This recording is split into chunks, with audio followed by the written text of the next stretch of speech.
Invincible Mumu. By Han Jung-Wheelia. Chapter 142. True King. Part 1. It didn't take long for the capital to devolve into chaos. Swish. In the late afternoon, pouring rain fell on an area not far from the Golden Decree Palace. Officials and guards, including the palace guards, prohibited entry and controlled the area. The place under their control was Myung's residence. No, what is this? Did some kind of war happen? This is a complete mess. How can this happen? Were there explosions? The soldiers all whispered amongst themselves. As their words suggested, this wealthy man's palace was in ruins. Most of the palace had collapsed, and there were huge holes around it as if explosions had decimated the area. A tall and bearded official looked inside the place. He was Myung. Huh. As he had come to investigate this place, he was dumbfounded. He heard that all of this had happened in the middle of the day. Could such a thing happen at that time of day? It might have been believable if it was a training ground instead of a palace. Yet this was a place that belonged to Myung. 40 of the most skilled warriors were posted here. Among them were 2 exceptional warriors, and the man's private guards were also made up of first-rate warriors. Yet the scene here was gruesome. Shoo. Myung examined the dead bodies and noted that everyone had died in one blow. There were no exceptions. Actually, he also had the confidence to kill most of these people in one blow, but that was only limited to the ordinary warriors. There were also Byakwung, Yukcheon, and Mony, all of whom were quite exceptional. Even they got killed in one hit. No matter how hard he examined them, they were clearly killed in a single hit. Byakwung's body had other wounds, but there was just one apparent fatal hit. This would be impossible for Myung. This is bad. Only 3 people in the capital had such strength. These 3 would be the lord he served and the 2 guardians of the imperial palace. Only those 3 could do this. The problem was that none of them had a reason to attack this place. It just makes no sense. The people on the true king's side didn't have a reason to do this. This man was helping him with finances to begin with. That meant a third party must be involved, but the only ones with this kind of power had to be one of the 4 great warriors. However, none of them would have the motive to do such a thing either, as all 4 were connected to the imperial family. Besides, even if they were to do it, they wouldn't have turned this place into such a mess. Who was it? His head hurt. This was a dangerous variable to be left alone. So messed up. Things had deviated from their original plan. The plan had been going smoothly until he had that setback. I need to see the one who will be the Lord. It seemed like the plan had to be changed a bit. 6 days after that event, the procession of the princess finally entered the city. The ambush at the river had left them with wounded personnel, so there was a delay due to that and the heavy rain. Fortunately, there were no more attacks after that. This could be attributed to luck, but everyone in the party attributed it to the strength of one person. Nod. The middle-aged man with a stern look seemed like he would fall off his horse. It was Mumu under his human skin mask. Is it because of that time? They referred to the time when Mumu had disappeared for about an hour. While everyone was curious about it, Mumu simply said he had a couple of things to take care of. But no more raids or ambushes happened after that, shocking Hong Nayan, who had believed that she would be constantly targeted. Only one person knew the truth, Eugene Sung, a finance minister. Mumu told the truth to his older brother. Hearing it had shocked him, but not too much.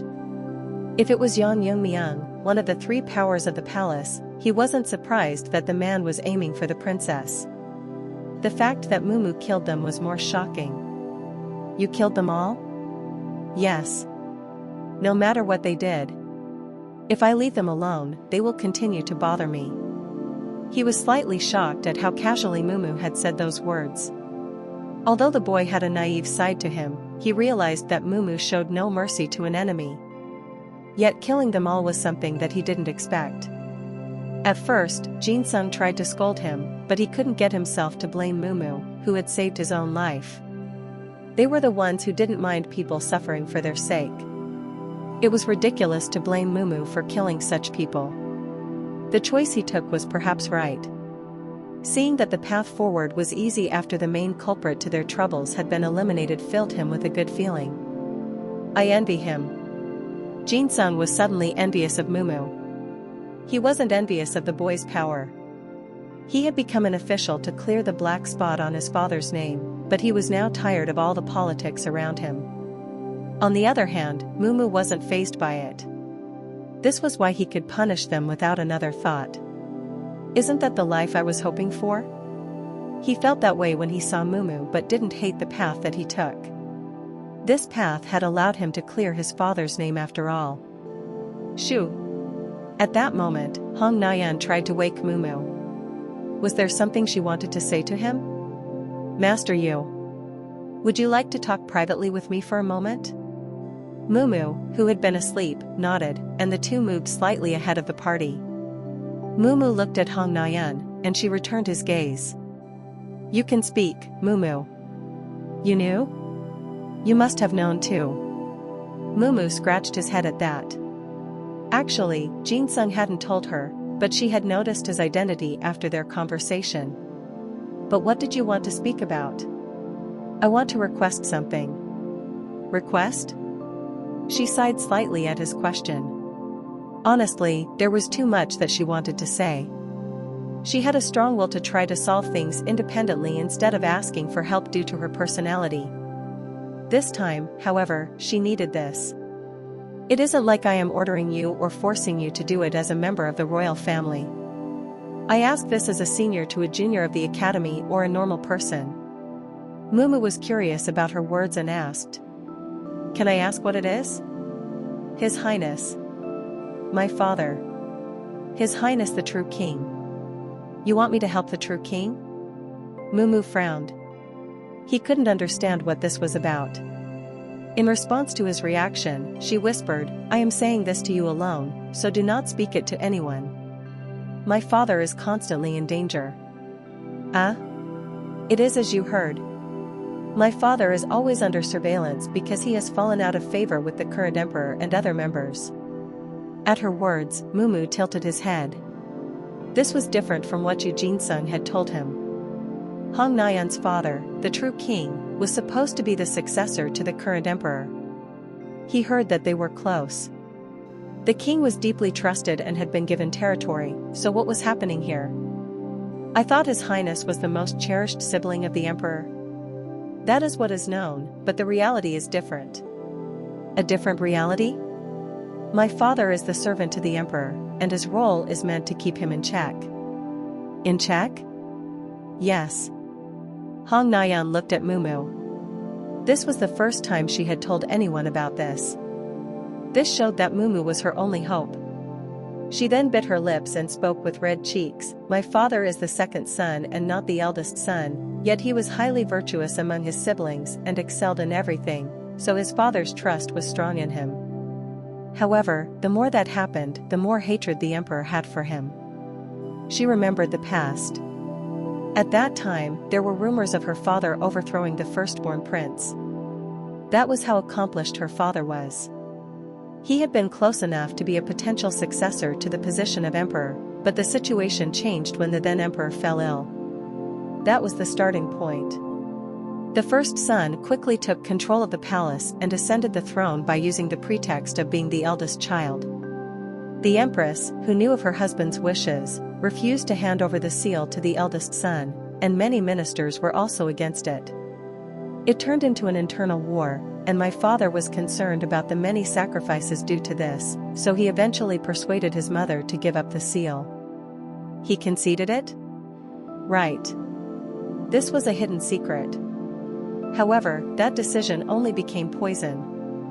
To the outside, the palace explicitly trusted my father, but that was only to calm the public sentiment. Although he was considered inferior, the emperor was quite competent in politics. They knew they needed to shape the story to some extent to stabilize the family.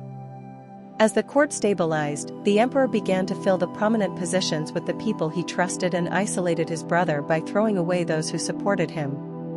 It was a situation where the sword would gradually come for his neck. Hearing this, Mumu shook his head. That is bad. You see it too? Yes. She smiled lightly at Mumu's innocent attitude, which was completely contrary to his appearance. Mumu then asked her. Then is the present emperor the reason why your father needs help? Right. They will come to kill him if they find a good reason. This was why the man didn't show weakness. But the constant political wars had made things turn for the worse. Being conscious of this, he had allowed his daughter to enter the academy using a fake identity. Hong Nayan spoke in a bitter voice. To my father, I am a weakness. That is why I tried to be strong to not hold him by the ankles. No matter how strong she became, she couldn't be his strength. If not for Mumu, she would have been captured by now. I still feel weak. Her eyes were red with anger. Seeing her like that, Mumu felt bad for her. Scratching his head, he then told her. Then, if I take care of the emperor, will the problem vanish? Hong Nayan, who was emotionally moved by his words, actually looked dumbfounded. What did he just say? Chapter 143. True King. Part 2.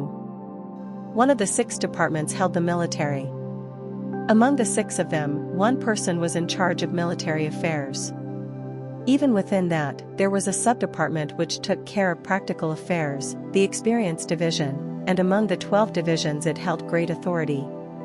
Someone came to them as an officer in charge of palace management. It was Oh Muyang. Step. Upon discovering his visit, the 5th-ranked officer's assistant bowed. Royal official is here. The probation officer has arrived. At this, a tall young man with an eye patch over his left eye, who was busy with work, got up and greeted him. He was the head of the military department's guards. Greetings to the elder. Ha ha ha. I am sorry for coming here all of a sudden, but this was urgent. No. Now that you are here, please come in. Shouldn't we finally have a cup of tea? Thank you. Oh Muyang went in with him, and the situation changed as they entered and closed the door. He stroked his beard but then got down on one knee and bowed his head. Pak. Greetings to the one who will be Lord. Right. This tall young man was wearing an eye patch over his left eye. His identity is the one who held a high position over Oh Muyang. And the man waved his hand as if annoyed and sat down on the chair, crossing his legs. If possible, I remember telling you to not come here. I apologize, but this is an urgent matter, so I needed to deliver this myself. It was a strange sight for those who didn't know. It was the image of a 5th rank being superior while the 4th rank was bowing. Of course, they weren't letting their ranks decide their actual position. And the man asked, Urgent matter? What happened? The true king has finally moved. True king? At this news, the man looked a bit concerned.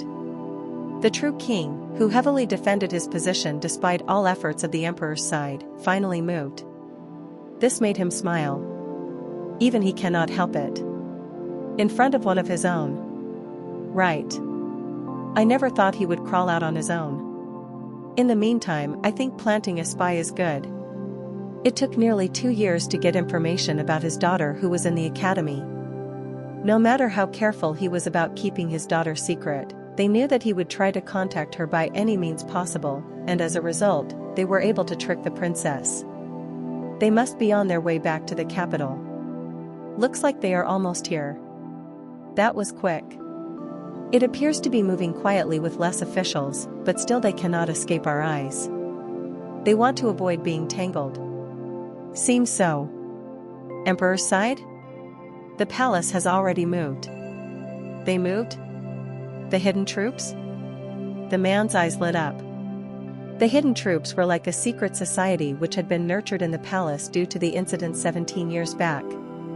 The palace had raised them very generously, and their level of martial arts was also pretty good, along with it being known that their vice and captain were better than most warriors. In particular, there was a rumor that the captain of it was comparable to 2 guardians in the imperial palace.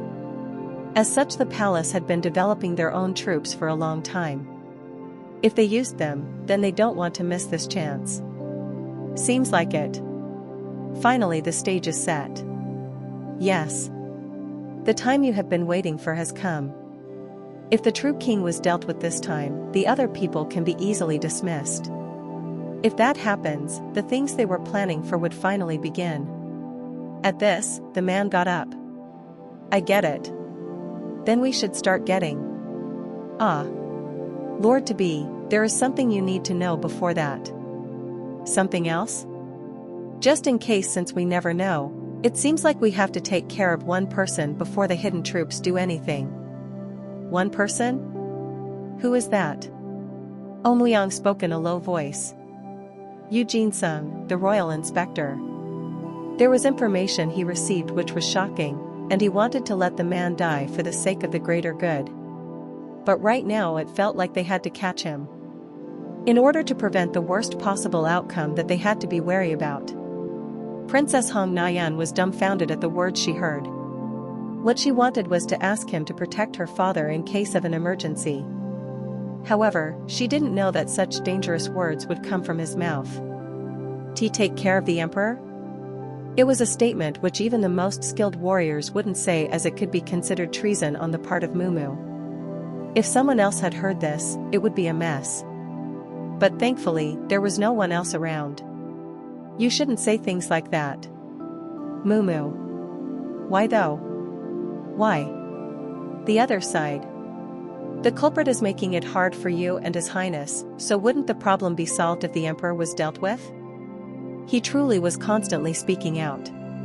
When she talked to him, she did know that he was naive, but the logic he held was sometimes enough to make one's stomach go cold. Hong Nayan looked at Mumu. It really doesn't suit him. She couldn't get used to the face Mumu had now. And this made her smile. Such a strange kid. Mumu's attitude never changed even when he knew she belonged to the royal family. Come to think of it, he still called her senior. If it were someone else, they would have called her princess. In this way, he felt different from others. And she asked, "You are speaking those words honestly? If senior wants it. If I want it." Hong Nayan thought, a man says he will do the impossible for her. And such words made her heart pound. What is it? Why is your face red? Ah. Hong Nayan was a bit embarrassed and covered her face, which was burning up along with her heart pounding. She didn't know why. She tried to calm her breathing. That is yes. Those words about the emperor cannot be true. The words Mumu had said were meant to soothe her only. And it wouldn't be like that if he saw her as a woman. The child just had a warm heart. Hong Nayan looked at Mumu. Mumu titled his head. Even if he had the mask on, she was thinking of his original face. And there was no one around, so Mumu.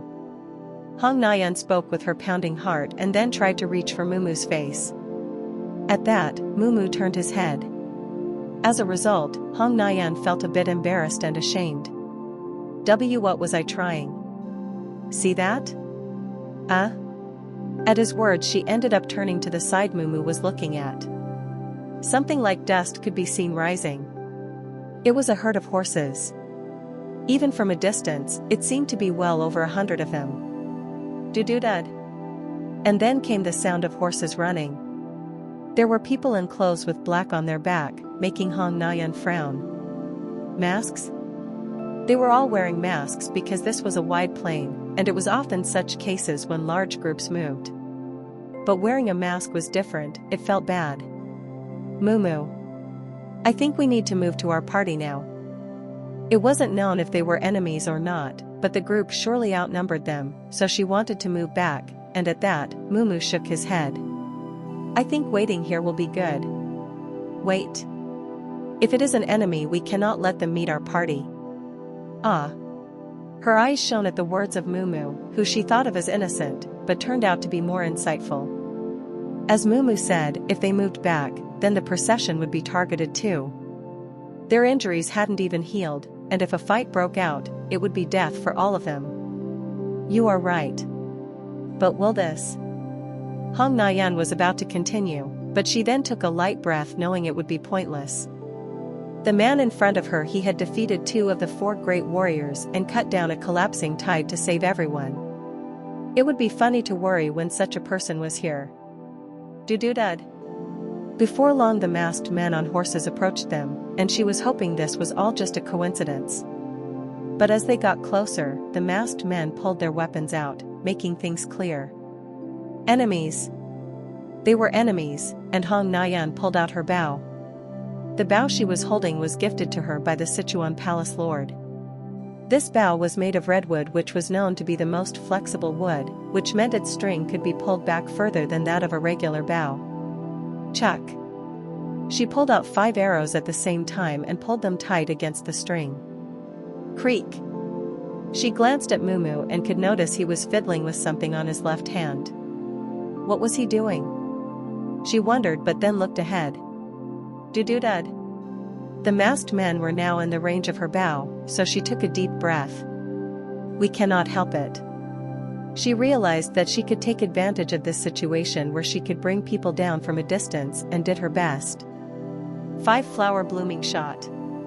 The moment she let go of the string. Pop a pang. 5 arrows moved ahead and went a little higher than them, making the masked men laugh. Where is that being shot at? But. Pop a pack. Quack. Yook. Quack. The arrows that flew upwards were bent and turned in an unpredictable direction as they moved down, striking 2 masked men. SRNG. Chong. Not everyone was caught off guard. 2 other masked men who watched the arrows were skilled enough to defend while 2 were hit. Huh. What skill is this? Those who managed to block it were overjoyed. However, the problem was with the last shot. Pack. And no. The last shot went for the head of the one in the middle of the group, and the man who was targeted by it rolled to the ground. Thud. Thanks to this, the horse fell and so did the man, but the man was tended to by 4 others. Seeing that, Hong Nayan felt a bit happy. The last one was unintentional, but with 5 hits, it felt like stopping 7. How was that? Mumu, I took down 7 at once. Well. Pang. It was the sound from his moment. Her hair fluttered at the wind which blew back. Quack quack wang. There was a roar enough to hurt her ears. Wing. Even the horse she was riding on felt nervous at this. Phew. She barely managed to calm the horse down as she brushed her hair to the side. Hong Nayan was speechless at what she witnessed in front of her. Swish. Mumu stuck out his black-looking fist with steam spewing. And from there, the planes were destroyed in fan-like shape. Everything that touched it was gone, simply vanishing, and many masked people also disappeared without a trace, leaving behind just the flags. Ah. What was that? Mumu titled his head as he asked her. She felt a bit ashamed for bragging about taking down a few men. Chapter 144. True King. Part 3. Captain Gu will lead the troops from here and split up. You will secure the princess. You want us to take a group of 40? Yes. But Captain, I heard that there are just 10 people on the other side, including a royal inspector at most, and they aren't even fully fledged escorts. It seemed that there was no need to mobilize 120 people at all. Yet now he wanted 40 more to be taken. At the words of Captain Gu, the vice commander shook his head. There was information that the princess has a master from the Heavenly Martial Arts Academy with her. From the academy? Yes. If needed, there might be a situation where we have to prepare the formation. The 108 Flying Troops Circle. It was a defense formation created by the Arhat martial arts of the Shaolin sect, and it was in the formation of the Big Dipper constellation. 108 first-rate warriors who are skilled, and actually they even brought in 10 better warriors too. I understand. And they marched out excitedly. He thought there would be no need to actually use the formation, so they didn't think of this variable. Damn it. Captain Gu couldn't hide his shock. The moment the man next to the princess punched, something ridiculous was achieved. In an instant, most of the troops were wiped out with only traces of blood remaining around them, and people had been blown away from their horses even before they had gotten into formation. Monster, how can such a monster even exist? All the members of the troops are known to have gone through hellish training. Among them, there were even people referred to as geniuses and leaders, but this middle-aged man on the opposing side felt to be beyond common sense. At this level, it looked like this monster could handle even 100 troops on his own. Maybe he could handle even more skilled warriors as well. See Captain Hao. The masked one next to him was shocked at this. He shouted, "Spread out and retreat." As soon as the words came out, all the people scattered in different directions. They also felt it right away. If this monster began to come after them, then surviving would be impossible. Spreading out instead of grouping up together would be how they could increase their chances of survival. Pat. Captain Gu, who chose to move, bit his lip. We need to inform the vice commander. The mission to secure the princess was a failure. No, it couldn't even be attempted now. More than that, the monster next to her was extremely dangerous, and he had to get this information back to his higher-ups because they decided to move against the true king. If not, crush. Captain Gu was surprised by the sound of something exploding and glanced to the side to see his men scattered. But he could only see the body visible with the head having exploded. This. Crush. Came the sound once again. Looking at his men, it seemed like they had their heads blown up and died. This only shocked him further. There, he saw a monstrous man flicking his finger. Crush. The head of another member was blown off. Captain Gu went pale at this. Who was this monster? He was standing in place and flicked his fingers, yet his men were dying one by one. Thud. Thud. His heart pounded insanely as 3 people had already died. Now there were just 2 people left, including him. I might die. He had trained so much. He had been so loyal to the family. Of course, he thought that he would prove himself, but now he wanted to live instead. So he shouted, "We surrender."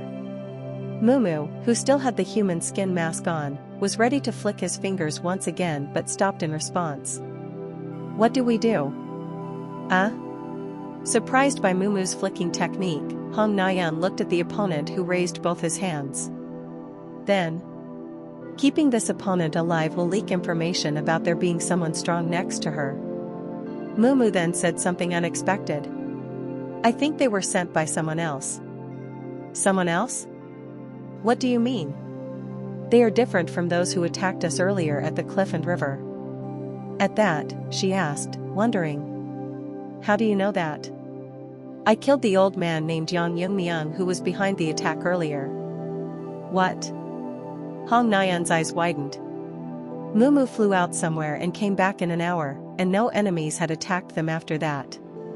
She did expect him to have done something. But he did what now?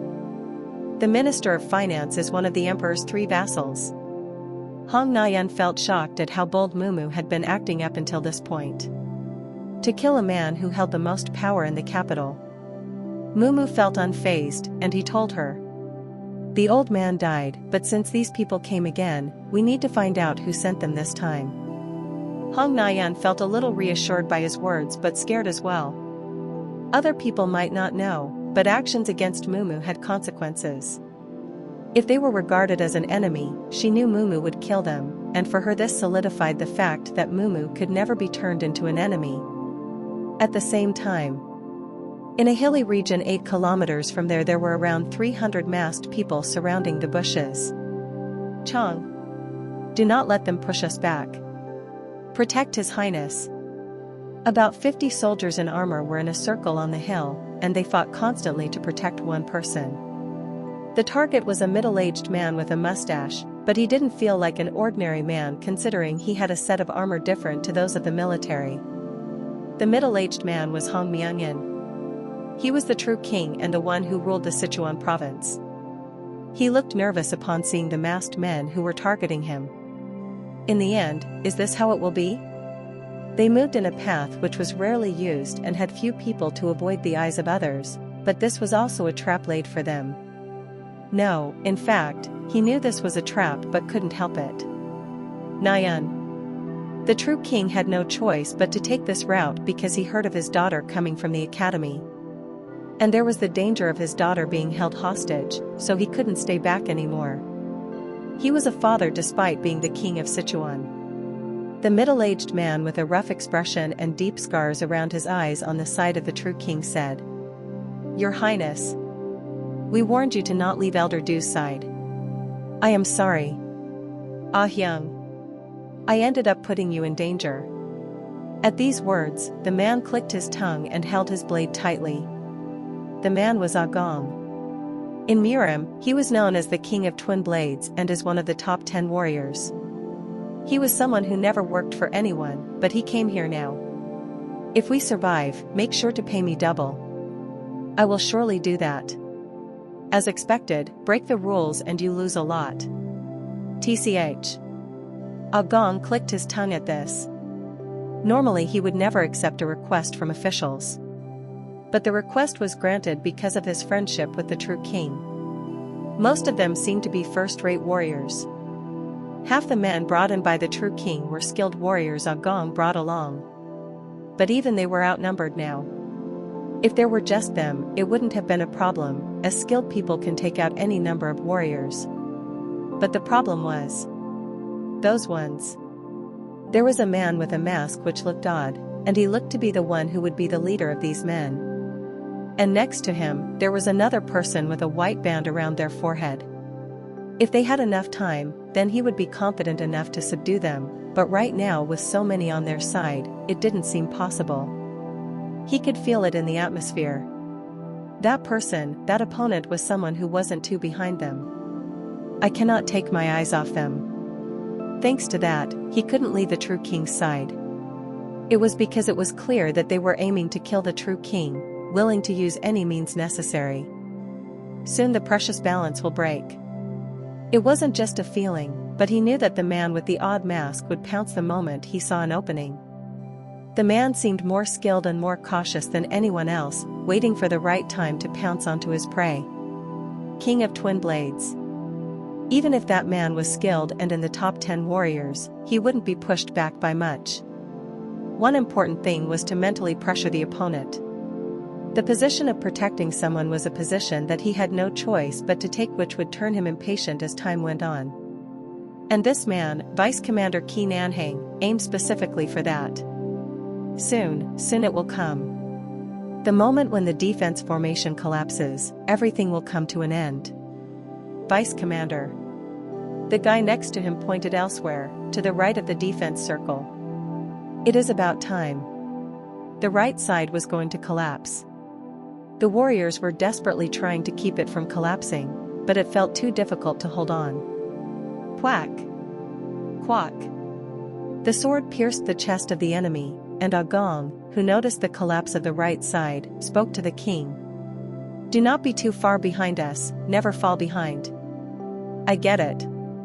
The words were terrifying. Chuck! Another one of their warriors fell again. The masked people continued to push through the opening, and the ones waiting for this moment moved in at the same time. Pat. Their goal was simple. It was to take advantage of this mess and take down the King of Twin Blades and the true king. Having jumped over the broken formation, they aimed for the two targets at once.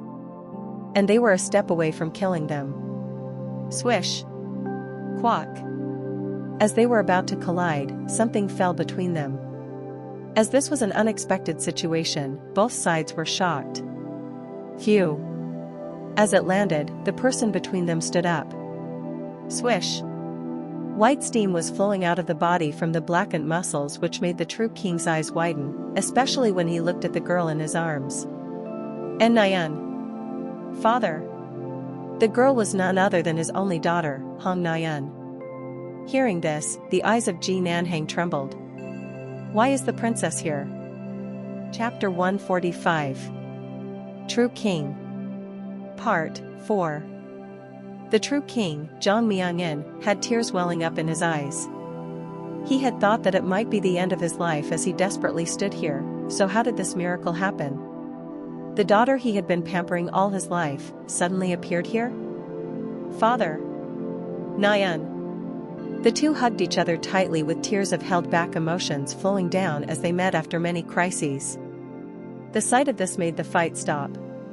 At this moment when the two welcomed each other, they had no choice but to feel for them, but not everyone was like this. Just how? Qi Nanhang, the vice commander with the mask, couldn't hide his shock when Hong Nayan was brought here. He sent his own men and Captain Gu along with the troops to where she was. Even with her escorts, he was sure they would get the job done. It was because he told them to use the surest formation. That being the case, how did she manage to get here? Furthermore, how did they get here when they were supposed to be 8 kilometers away? No matter how much he calculated and thought about this, it didn't seem right. Even if they managed to escape with luck on their side, coming to this place would take a lot of time. It was a situation he couldn't understand in the slightest. Is he the variable? Swish. The middle-aged man with a rough face and white steam being released from the body. The tremendous intimidation rising from that black skin and clearly defined muscles made even Qi Nanhang unsure of this. However, unlike the sense of intimidation, the energy within the body of the man strangely felt less than that of a first-rate warrior. What is this?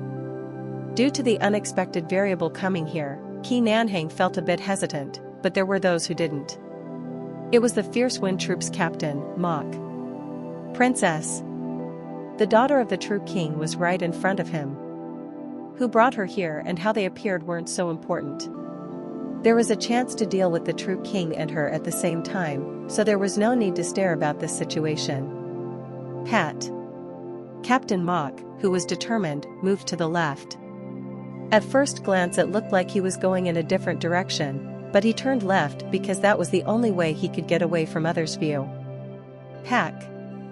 Using the ground for support, Captain Mok tried to throw his blade at both the king and the princess who were hugging each other.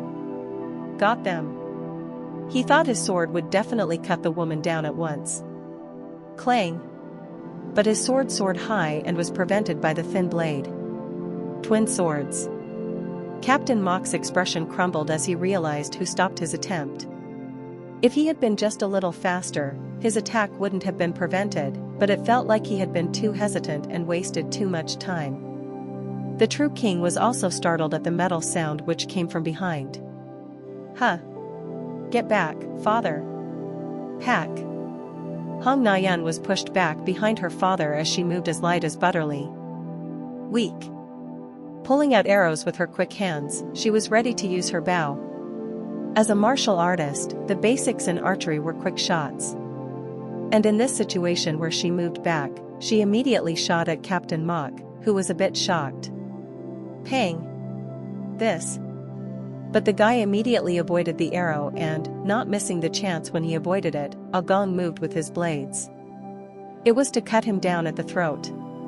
SRNG. In that short moment, Qi Nanhang swiftly blocked the blade of Agong. The moment the blade and sword collided, a sharp wind rose around the collision. Cha-cha-cha-cha. Qi Nanhang's eyes through the mask narrowed as the weapons collided. He knew right then that the both of them had equal internal energy. Agong was surprised too. As I thought. The man with his odd evil mask, he expected it to some extent, but this man was too much. Then, the only person who could deal with him was this man. Agong looked to the side at Mumu and said, I don't know who you are, but I am sure that you are an ally, so please. Please protect His Highness, the true king, and princess. Ha! Bong! As soon as the words ended, Agong swung his right hand. Qi Nanhang, who had the mask on, retrieved the sword that was colliding with the sword and blocked it. Cha-cha-chang! In an instant, both weapons collided constantly with sparks rising up. There was no sign of anyone being pushed back. "Captain Mok!" Ki Nanhang shouted as he clashed. It was just a shout, but it meant two things. One was to command everyone on his behalf, and the other was to capture the father and daughter. Knowing this, Captain Mok nodded and aimed for the target, the true king, again. "How dare you!" Hong Nayan, who was ready for him to come back, lowered her body and shot 3 arrows at the same time. Enhanced 3 living arrows. Swish! 3 arrows move high up, in the center, and down low at the man. Huh! Captain Mok wasn't some young warrior. Even if the arrows came from close range, he could stop them. Cha-chong! Captain Mok, who hit the arrows back, closed the distance between them, and Hong Nayan only felt shocked at this. Whack! If only I can catch the girl. He could change the situation, but there was something he overlooked. Tack! Someone grabbed him by the head when Hong Nayan was being approached. Pat! Huh? It was Mumu with the skin mask. He believed that the situation would end with Hong Nayan being captured, but he was too confident in himself. "Let me go." He swung the blade at Mumu and assumed it would cut him down. But... clang! The moment the blade touched the neck, it was the blade which split in two, thoroughly shocking Captain Mok. Diamond body? Regardless of whether it was or not, Mumu had lifted him up. Crack! Ack! With a horrid scream which was short, Captain Mok's head was crushed, making Hong Nayan shocked at the sight of the man going limp. It wasn't martial arts but sheer force which killed the man. And this was something she could never adapt to. And Nayan. He is? Cha-chong. She wasn't the only one shocked at this. Even if he didn't learn martial arts, the true king had witnessed it many times, so he was aware of the difference between martial arts. The kid is, no, this is Master Yu from the academy. Master from the academy? Hong Nayan couldn't reveal Mumu's true identity right then, and her father bowed with both hands clasped at the chest. Ah. You must have been the master of the academy. I am the father of this child. I don't know how to repay you for this favor. The true king was humbled despite being a member of the royal family, and seeing him like that, Mumu's eyes changed. The imperial family and people around them were usually known to be arrogant and misuse their power as they pushed his father Yu Yipkyung into exile, but he seemed different. He seems like a nice person. In response, Mumu also put his hands together and bowed. He wanted to say something, but he remembered what the deputy said about his voice. Mumu acting like this might be perceived as arrogant by the true king and the members around, but here the man didn't seem to care. It was because the situation hadn't been taken care of yet, so he instead asked for help. Master Yu. I am sorry, but if you do not mind, Hyung there, can you please help the man over there? The true king pointed his finger to the side where Agong was fighting Ki Nanhang fiercely. There was no retreat from the fight between the two who were of equal level. Cha-cha-chang. Rather, the clashes made the ground crack below, and everyone else avoided them. This fight, blade energy and sword energy constantly went against each other. Is that a fight between top warriors? They don't seem like humans at all. Do not get close. If we get caught, our limbs will get cut off. No one dared to get close. Even the two warriors who were fighting were extremely precise with their movements. A single mistake could cause them defeat and cause havoc to the rest of their allies. They aren't known as the best for nothing.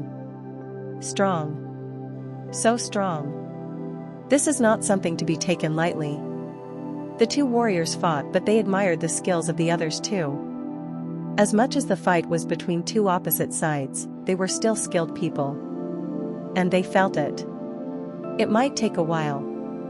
If they fought like this, the confrontation would take half a day or maybe even a few days.